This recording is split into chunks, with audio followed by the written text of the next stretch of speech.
Hi, my name is Annie Satowski and I am a senior at the University of Iowa. I'll be graduating in May 2012 and I am studying journalism and mass communication as well as sports studies. I am also on the University of Iowa women's gymnastics team and have been on scholarship for the past 4 years. My time here as a student athlete has made me who I am, and I am extremely passionate about sports because it has been a part of my life for as long as I can remember. As a student athlete, I feel as if I can bring a unique perspective to the sporting world as well as the network. So here are a few of my clips and packages that I've done for Daily Iowan Television, and I hope you enjoy.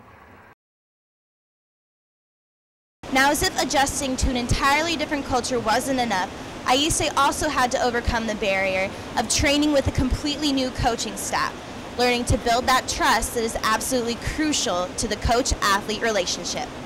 And the U.S. Department of Agriculture says that 1.5 million less acres of crops will be planted this season because of the flooding. But even so, farmers may still see near record harvests. Even though some of his teammates may call him Teletubby Telford, don't let the cuddly nickname fool you. This athlete is equipped with killer instinct and the motivation to take down his opponent and dominate the match. Now, when asked how he planned to play tomorrow, Zach hoped that he'd get a little bit better than par. Reporting from the Quad Cities, I'm Annie Satowski, CBS 2 Sports. Coming fresh off Friday night's loss to Michigan, the Iowa women's soccer team was looking to hit the reset button and come out guns blazing as they took on the Michigan State Spartans this afternoon.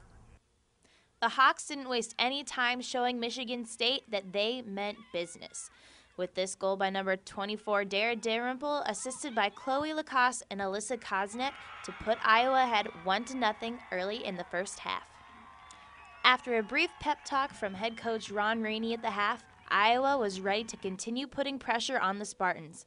They were able to shut them out for the 1-0 victory. I think we came into it mentally better, and we came out with some really good energy at the beginning of the game. That's what we needed, I think, the most.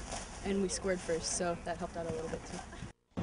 Swimmers Paul and Haley Gordon aren't just teammates, but actually flesh and blood who bleed black and gold. Paul, a senior engineering major, started swimming when he was 9 years old for a club team in his hometown of Sioux Falls, South Dakota. Haley was right behind him, taking up swimming a few months later.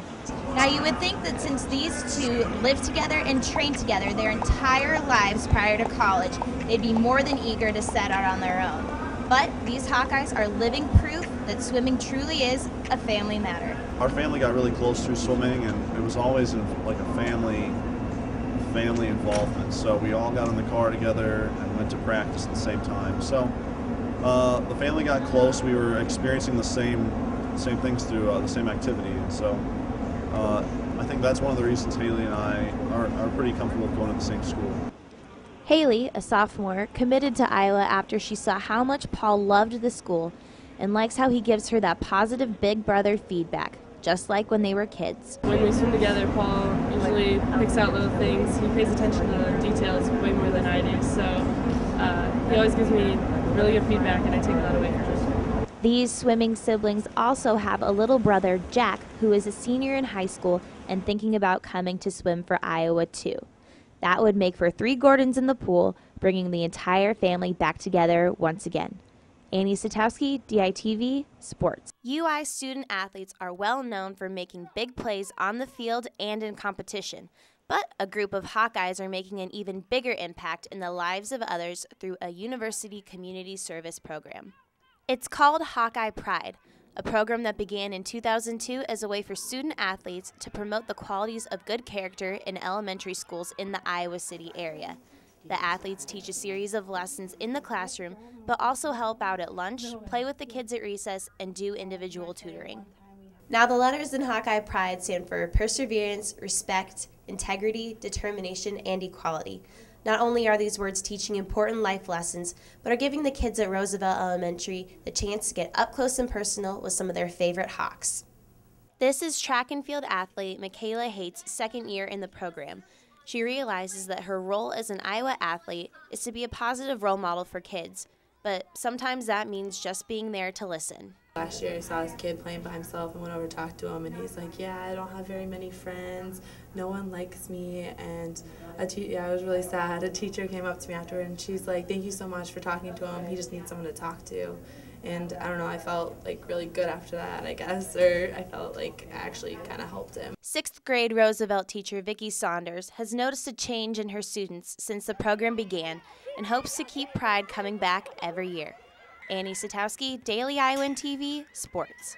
Iowa tennis player Chris Spear hasn't seen any competition action since his freshman year of college.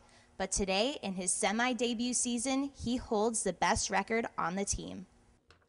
At the beginning of the 2011 season, Spear hadn't started in a match in exactly 1,071 days. But he finally got his chance at the Purdue Invitational a few weeks ago. Spear took home the Flight B back draw title and the Flight C doubles main draw title that weekend to lead him to his praiseworthy 8-1 record. The 21-year-old Illinois native credits his long-awaited return to the lineup to maintaining a positive attitude and knowing that his shot would come soon enough.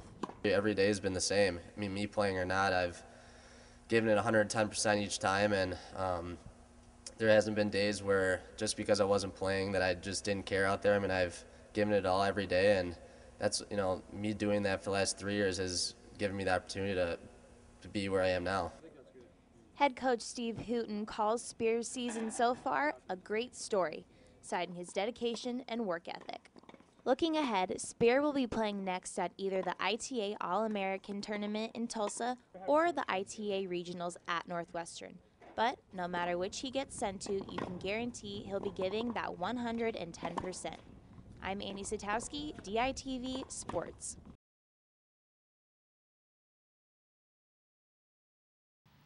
While it does in fact appear that the economy is improving nationwide, many college students, like here at the University of Iowa, are still feeling the hurt when it comes to tuition and other student fees.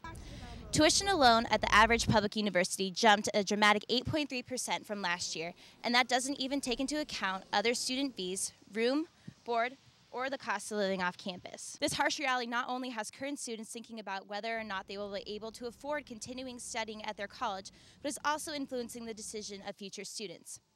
Now, this is especially true when it comes to choosing whether to stay in-state and pay lower tuition or to go away for school. Here at the University of Iowa, resident students enjoy a $9,000 less than tuition than out-of-state students. They also enjoyed only a $175 increase on their tuition last year. So this strange economy has many students thinking about maybe sticking closer to home rather than packing their bags to move across country. I'm Annie Satowski reporting live from the University of Iowa.